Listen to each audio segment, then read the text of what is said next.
Welcome to Cactus Crossfire, your go-to for hot takes and prickly debates.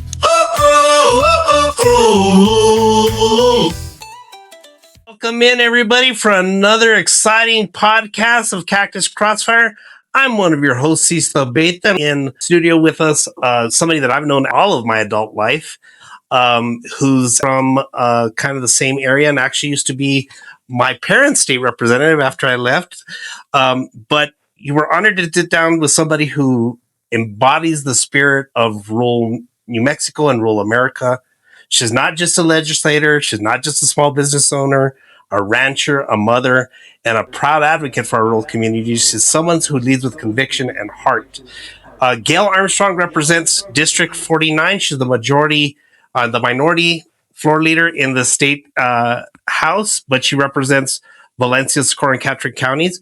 She has deep roots in our state and an intimate understanding of the challenges and opportunities that we face every single day. So welcome in, Gail. How are you doing? Thank you. Thank you so much, Sisto. Thanks for having me. I'm doing great. Yeah. Glad to be here. I'm really glad that you're my first Republican on the show because you've always been one of the Republicans that I've always been able to go and talk with. And I think it's because of our shared relationship with former Speaker Don Tripp, who was the first Republican speaker in recent times. Yeah. Don was a very close friend to me and my family. He represented the district you sit in now. He was my state representative when I left Socorro County. He was always just this fair and honest guy that, you know, he met you at where he's at. And it's really been interesting to watch you come into your own into that seat, but also to see so much of what he taught both of us coming through with you. So I'd like to take a little bit of time to talk about our good friend, Speaker Tripp. I mean, you and I both probably catch him around town every now and then. And he's so humble that when we see him and we say, "Hey, Speaker," he says, "It's always Don." Yeah. It's always Don. And so I'll ask him, "What are you up to?" He said, "Living the dream." He's living the dream. So a very, very sweet man. Actually was my state representative all the years that I lived in Socorro County for over 25 years. Mm-hmm. And he actually recruited me. And when he first did that, I said, "Oh, hell no." Yeah. No. Yeah. And he said, "No, really, think about it." And then I saw him at another event and he said, "Do you have an answer for me?" Mm-hmm. All my kids were grown. I have 4 children. They were all grown. We do have several businesses across the state, but you know, my husband handles a lot of that. Mm-hmm.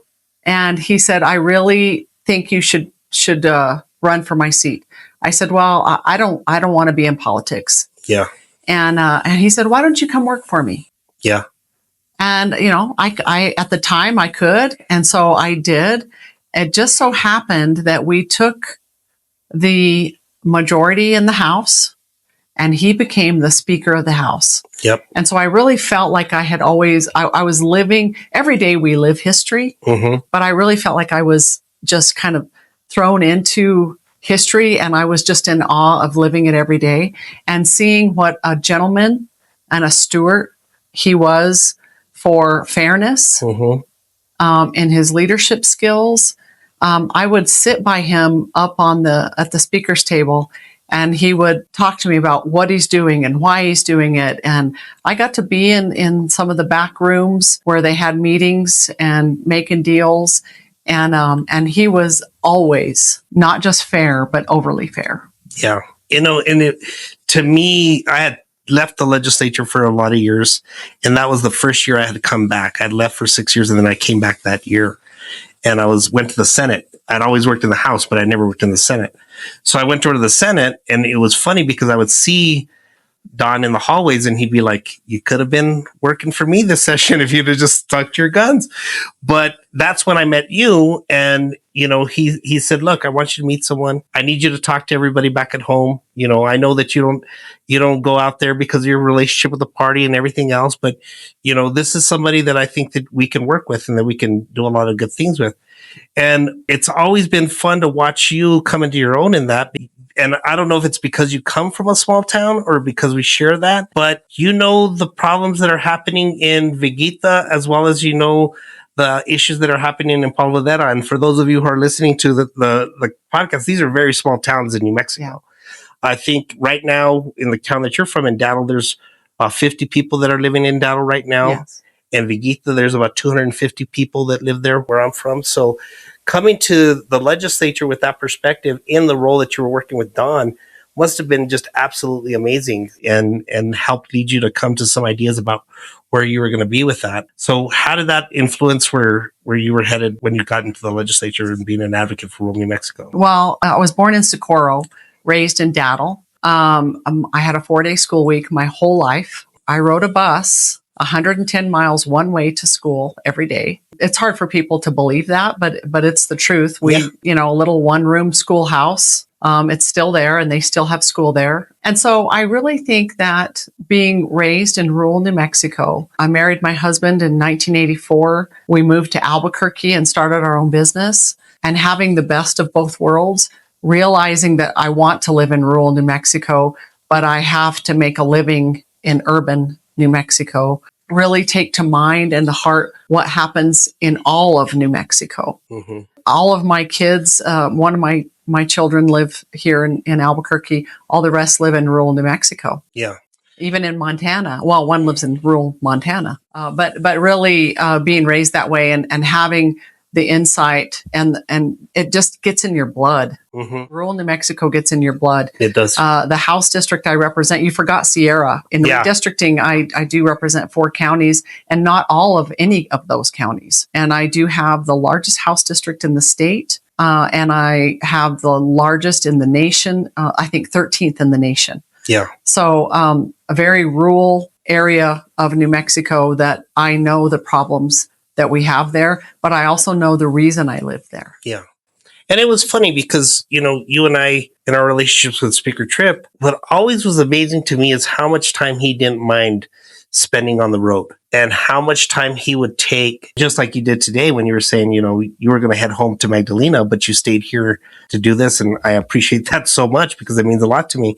You understood that I've got to make stops and see people along the way. Don used to surprise me all the time because he used to stop at different folks' houses on the way home.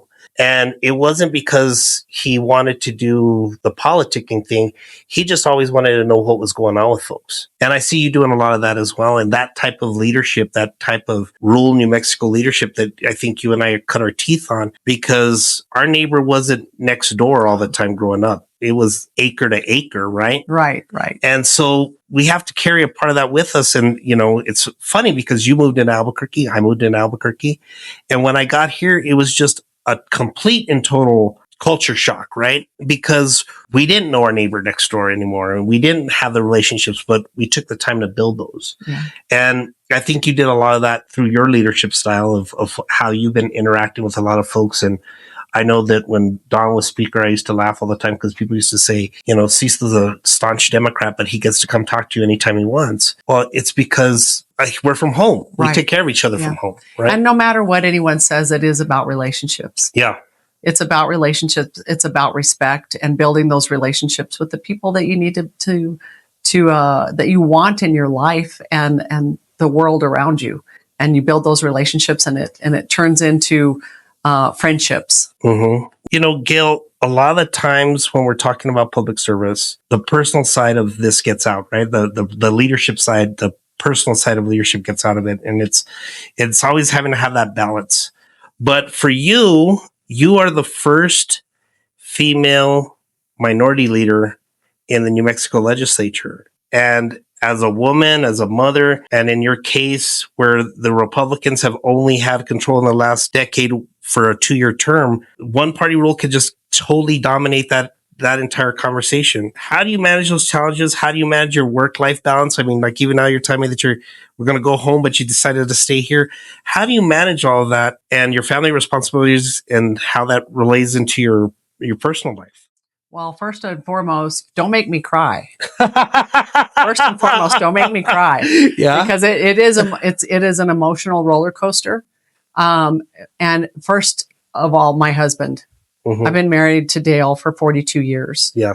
We have 4 children grown and we have 16 grandchildren. Wow. And they're all good, hardworking Republicans. Good. So law-abiding, tax-paying citizens that that create jobs for people in the state of New Mexico, Uh-huh. every single one of them. And so to balance that, when Don first approached me, my husband said, yeah, go do it. The kids were gone. And so we balanced it well. And then I had been a stay-at-home mom after helping my husband start the business for 25 years. Mm-hmm. And so I really didn't feel like I was qualified to be in the legislature. But Don convinced me that with my work, my life skills, our entrepreneurship, our philanthropy, that I was qualified. And so I absolutely loved it. And the way I balance it is I have a very supportive, all my kids are very supportive. Yeah. I've been in it for 10 years. I worked for Don for 2 years before I became the representative. And to balance it is tough. I feel really, really guilty a lot. I miss a lot of my grandkids' track meets and things like that. They're all younger. My oldest one's 17 and my youngest one's 1. And so I missed a track meet yesterday. Yeah. So I'm missing some things. But when I really think about the bigger picture of why I'm doing this, it's for them. Yeah. It's to make New Mexico a better place to live and to work and to raise children. I think back, my mom used to hate politics. She used to, even though she knew that me and my dad were animals about it. But towards the later end, she got more involved in union politics in Belen and Valencia County. And she, after a while, she really already had Don on speed dial. But she called you a couple of times about different things. But it was interesting to watch my neighbors' kids, because we didn't have my niece at the time, but the neighbors' kids see this. And so for you, with your grandkids and your children, seeing you in this leadership role, right now you are the highest elected Republican woman in the state of New Mexico. That's scary. Well, It's a lot of pressure. Yeah, it's a lot of pressure, but at the same time, you're handling it with grace and you're handling it with honesty and with integrity. And I think those are the values that we both grew up with, and at the same time, learn from Don. How do you continue to do that even when you're not able to have that personal time with the kids and with your grandkids? How are you going to make sure that they see that and you instill that with them? We always have big Christmas and big Thanksgiving and big Easter, and specifically big Easter. So we're getting ready to have the biggest shindig ever. And my husband has a huge family. Yeah. And so I try not to talk politics at family events, but it's always when they see me, they see politics. Yeah. And so really all my grandkids, my younger ones don't even understand, but my older ones do. Yeah. And my oldest grandson, JD, Mimi. Yeah. We need some new fire equipment in Bosque Farms. He's a volunteer firefighter. Oh, yeah. And in the Valencia County.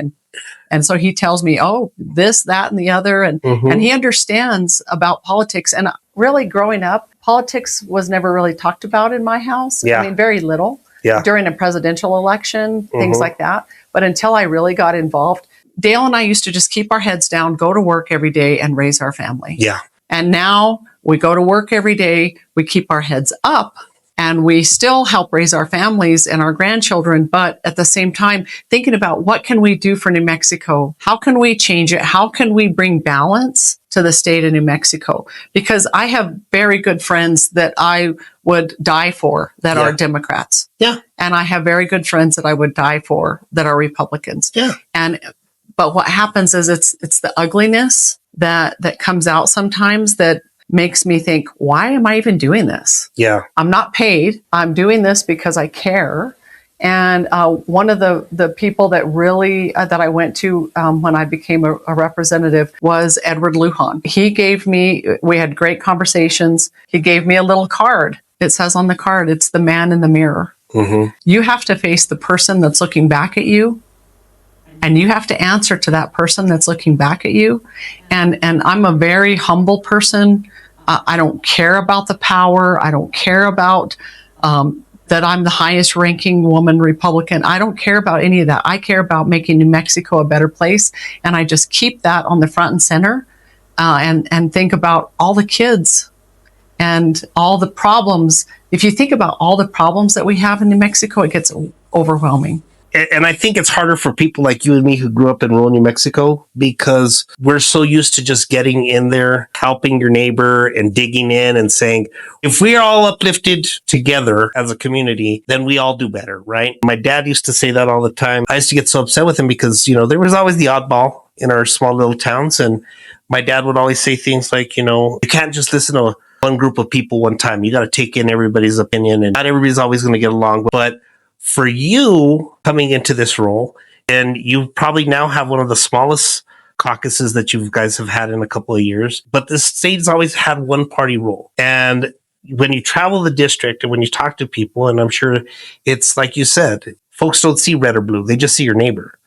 So when you're talking to people across the state, are they saying, hey, Gail, I feel like I'm getting heard in Santa Fe, or, there's not enough perspectives getting told out there? Well, what a lot of the comments I get are, why in the news it will say the legislature did this, but it was the majority. Yeah.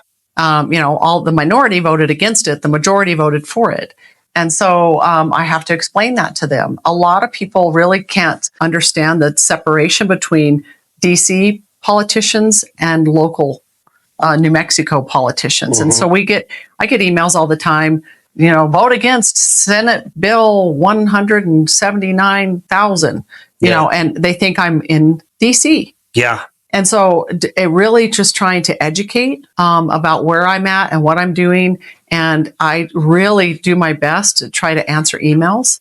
Yeah. Specifically if they're from my district. And then we'll do town halls and things like that. And I'll go to all kinds of meetings all over the state. But a lot of them feel like I'm hearing them, but that the legislature is not hearing them as a whole. And it's funny because I've seen you do your town halls in Sierra, Catron, and Socorro, and sometimes all in the same day.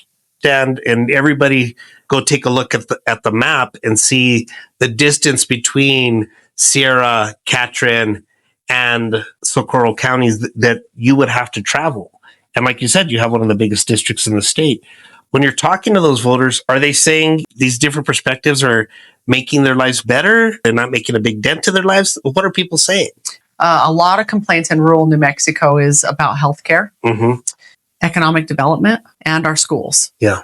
Those are the three hot topics in rural New Mexico right now. I think that they feel like the legislative process is really set up to not hear from everyone, or is it just set up that people in rural New Mexico don't have an ability to have any influence into the process? In the last couple of years, since COVID, I should say, yeah, when we developed the Zoom option and you can get online that way, I think it has opened that up. So I think they have access.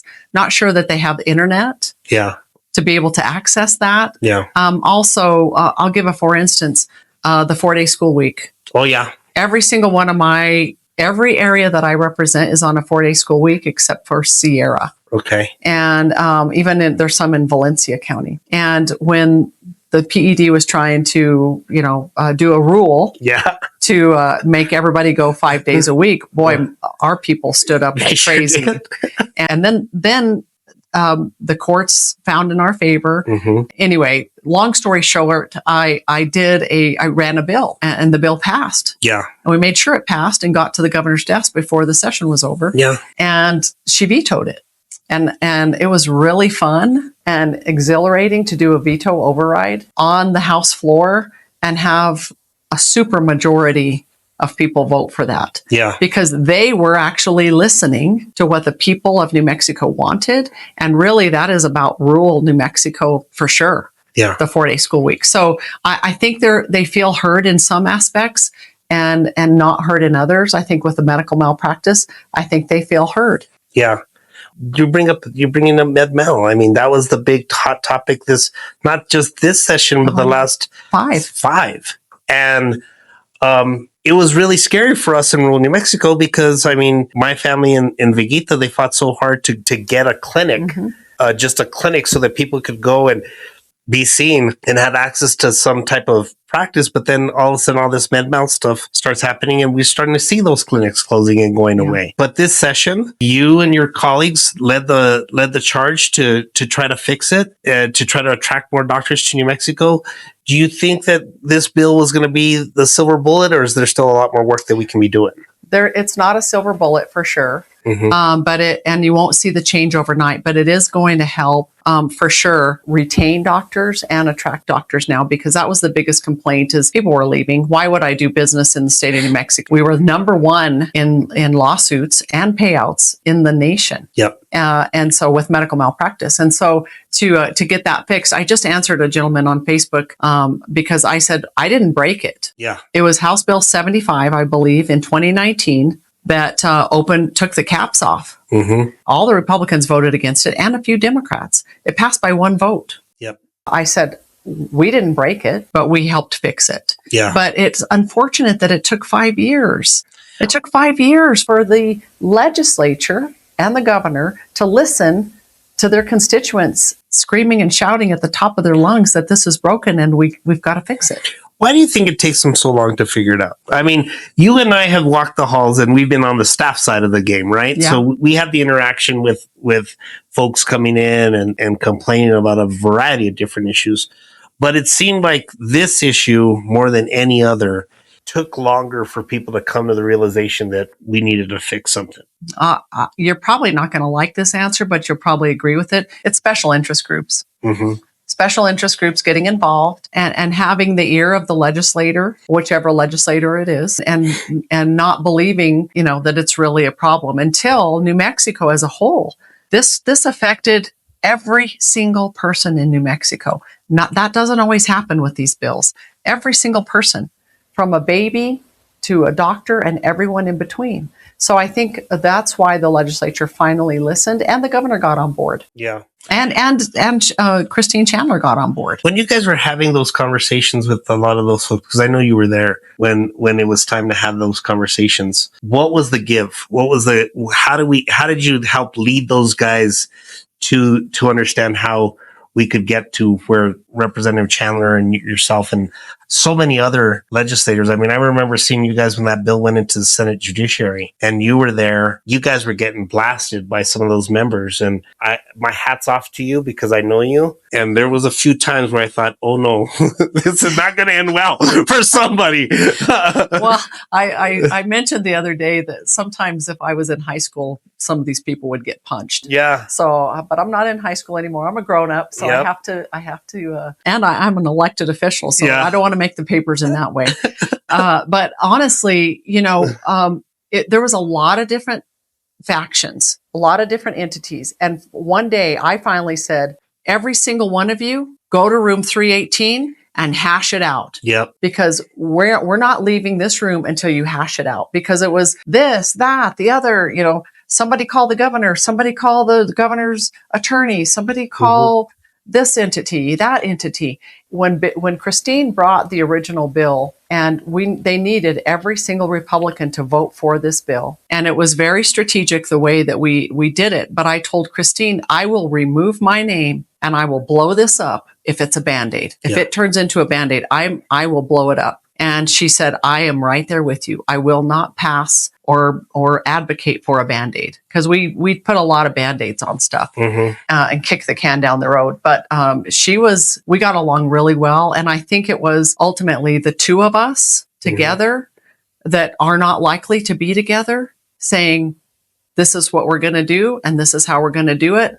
And please get on board. But even just getting it out of the health committee was probably one of the heaviest lifts. It's always amazing to me because having that experience of working in the building and understanding how the sausage is made, right? You and I get to see, and like you were saying before, you get to see, you were in some of those backroom meetings with Don, and I was in the backroom meetings with Speaker Lujan and others before him to see how it works. But how important is it that we continue to let folks that you and I know back in our hometowns, how that process works and how we can make them better understand how the decisions are made in Santa Fe? That's a really tough question. I really tried to educate my constituents and let them know. We did a lot of videos this year, live videos, telling them what we were doing, what we were fighting, what we were advocating for, what we were pushing against. And we got a lot of good comments about those videos because people are really, on their Facebook page, Instagram, X, whatever it is. And they were really appreciative of us keeping them up to date on what was going on. It is hard to do during the session, though. And especially in a leadership role, it's really hard to do. My colleagues are much better at it than I am.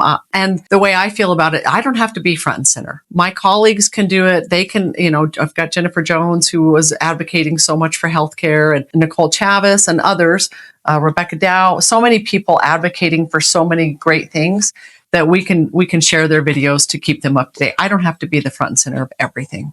There's another Don quality that you had, even though he was speaker, right? He had a great team around him. Yeah. Right. I mean, you look at that team that Don had of Nate Gentry and Alonso Baldonado and Kelly Fajardo, all of those folks, but he let them take the lead on a lot of it. And he was probably one of the most shy TV speakers I had seen in a very long time, that, the cameras didn't come down the hall and he's like, nope, don't talk to me about it. Go talk to Gentry. He'll explain it to you. Right. Is it also that he understood that people like you and those others had to take these leadership roles to lead the future of the Republicans out of the building? I honestly don't know. Just in my leadership style, the way I raised my children, the way I advocated for my husband, my children, whoever it was, is you stand up and you say what you think, you educate, but you also listen. And there's so many people that just don't listen. Yeah. There's a plan, there's a map, and this is where we're going. If you just listen, most people just want to be heard. And I think, honestly, if you just had a seat at the table and you're heard and you listen, you can come to great conclusions. And the conclusion may be we're going to have to agree to disagree. Yeah. But we tried, or we found a solution. We both gave a little and we found a solution. And that's what we did with medical malpractice. Everybody gave a little. And that's going back to what we were talking about earlier, growing up in small rural New Mexico, is we have to listen to each other. We have to hear each other out. We have to understand, meet people where they're at, and find solutions that aren't perfect, but are going to make an impact. And I know that a lot of folks have been really concerned that the fact that the Democrats have had such a strong majority this last couple of years. How do you have a conversation with people in the public about accountability? You talked about it a little bit before, is that you guys have been voting against a lot of the stuff that they're upset about. But the majority is the one who's running the show. How are you going to get that message across to everyday New Mexicans? I know you do a great job of it whenever. This is why I was so happy to have you here, because you do such a great job of explaining what that dynamic looks like. I saw you a couple of weeks ago at an event, and you and the majority whip were on the stage together, and you very, nicely said, we're going to agree to disagree, right? Yeah. But there was that instance where you could have that accountability. How are you going to continue to do that moving forward in your term as a leader? Well, it's actually really easy for me to just tell the truth. Yeah. To just tell the truth. You don't have to remember it because it comes automatically. So always telling the truth, always keeping your word, doing your best job every single day, not every other day, every single day. I really believe that the general public, needs to get more involved in the legislative process, not just when things affect them personally. They need to look at New Mexico as a whole and say, gosh, that's an attack on business, or that's an attack on the healthcare system, or CYFD is a disaster. Let's get that fixed, whatever it is. Until it affects you, you should get involved just because it doesn't affect you, and really, really bring your voice. Ultimately, the one party majority, almost super majority, is a problem because actually this last session, I think, is maybe one of our best sessions ever. All respect to the speaker. He really sat down with us. He told us what was happening. He's been honest. He's kept his word. And we get along really well. We'll agree to disagree. We'll have our disagreements. We'll have our arguments. But in the end, we respect each other, and he understands. It doesn't matter if it was a majority rule of Republicans or it's the majority rule of Democrats. That big of a super majority isn't good for the state of New Mexico, because special interest groups get involved, and there's a map, and this is what we're doing. And I personally think sometimes they don't think for themselves. Yeah. Well, And you can't bully me. no, you Try can't. to bully me. No. My husband will tell you can't bully me. There are people from Dano who have told me they cannot bully you. So don't try to bully me into doing something when I know it's wrong for the state of New Mexico or for my constituents. Yeah. And so really living your life in the legislature the same way you would live your life outside the legislature. Yeah. With conviction and honesty and morals and ethics. The funny part is a lot of my friends that are on the left, because I'm a rural Democrat, right? Yeah. So I have a lot more different tendencies than that they would like for me to have. But one of the things of growing up in that space is we're a rancher, you're a farmer. You know that my family has a very strong agricultural background as well. You see my cousins baling hay out in the district. But a lot of folks automatically assume that our land, our water, all of these things are so central to daily New Mexicans. And from your perspective, this is something that I'm sure that people are going to be interested to hear is how do you protect these resources at the same time creating jobs and building a sustainable future for all New Mexicans? Oh, see, I love that question. So I am a rancher, born and raised on a ranch and moved away, married my husband. We bought a ranch by Magdalena and we have a ranch with a conservation easement on it, which a lot of the far right Republicans would hate that. Exactly. But guess what? It's going to be a ranch forever. Yeah. It will always be a ranch.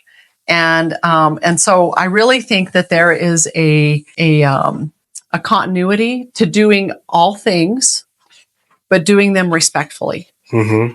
And we have all learned from mistakes, whether it was uranium mining, oil and gas mining, overgrazing the land, reintroduction of the wolves, water. Mm-hmm. We have all learned from mistakes in the past, but the pendulum swings. So it swings really far right where we do everything, swings really far left where we do nothing. Mm-hmm. It needs to be in the middle. There is balance to be found. There's some uranium mining that wants to happen now. The wind turbines, it's the first time ever. Sato Lee, may he rest in peace, brought me, pretty hardcore rancher. Yeah. And then I had, pretty hardcore environmentalists all on the same page. Yeah. They didn't like the wind turbines, but you have to respect private property rights. Yep. And so there's a balance there. Yeah. And I think we found a pretty decent balance. We could do, regulations in New Mexico is pretty tough right now. Yeah. My husband and I own and operate 11 different businesses. I didn't know if you knew that. And from mining to ranching to a gas station to landscaping to electrical to IT and almost anything and everything in between. Job creators, risk takers. My husband is a serial entrepreneur. Yeah. And I always tell him if he does one more thing, I'm going to punch him. You can punch him. But he laughs at me and because I tell him we should be slowing down. I'm 59. I'm going to be 60 this year. And he said, "What? No, I'm not going to slow down." And then he says, "Have you looked in the mirror today?" Yeah. And so I'm not slowing down either. And we're both just trying to do the best we can for the state of New Mexico, whether it's growing jobs, economic development, or saving New Mexico. But to going back to something that you had said earlier, you and Dale haven't just done this through the political realm. I mean, the philanthropy side of what you guys have done in New Mexico, and it's not just the 11 through your 11 businesses, but you really do give back, Gail. Both of you do. And I can't tell you how many kids that I know that said, the Armstrongs help us get our baseball uniforms for our Little League team this year, or that, a team was able to go on make nationals and go on that trip because you guys were right there front and center helping them out. Not just living it through the legislature, but living, like you were saying before, living it in your daily lives. And I think that that's what a lot of folks don't get. Even hearing you talk about, having a conservation easement through your property and everything else, immediately first thing that goes through my mind is that will always be a ranch. Yeah. That will never change. And folks don't, I think a lot of folks on my side, it was very funny when I was working in the legislature. I was also kind of the urban rural whisperer because my dad was on the co-op out in Socorro for so many years. The co-ops that have different issues than from P&M and larger utility companies. The co-op guys would come and see me, walk in the halls wearing a suit and tie, and not see me in my cowboy boots and my brush popper and my Wranglers riding out with my dad, say they don't get us. They don't understand. I took it upon myself to try to help urban legislators understand the divide that happens. And sometimes I think that, hearing from folks like you is important to the state of New Mexico. We need to hear more from you. We need to hear your voice even stronger than and giving you more opportunities to do that. And how do you take all of that moving forward in this next election cycle and make sure that when you're looking for candidates who are going to run for these positions, that those are the people that we're picking up, not the people like you're saying that are, beholden to either special interests on either side to come together and do what's right for New Mexicans? Well, ultimately, it's about building a plan. Mm-hmm. I know the Democrats have a machine. The Republicans, I feel like, have never really had a machine. Well, I'm building a machine. My husband, myself, so many entities across this state know that there needs to be balance. And it's not about taking over the world. This is about bringing balance to the state of New Mexico.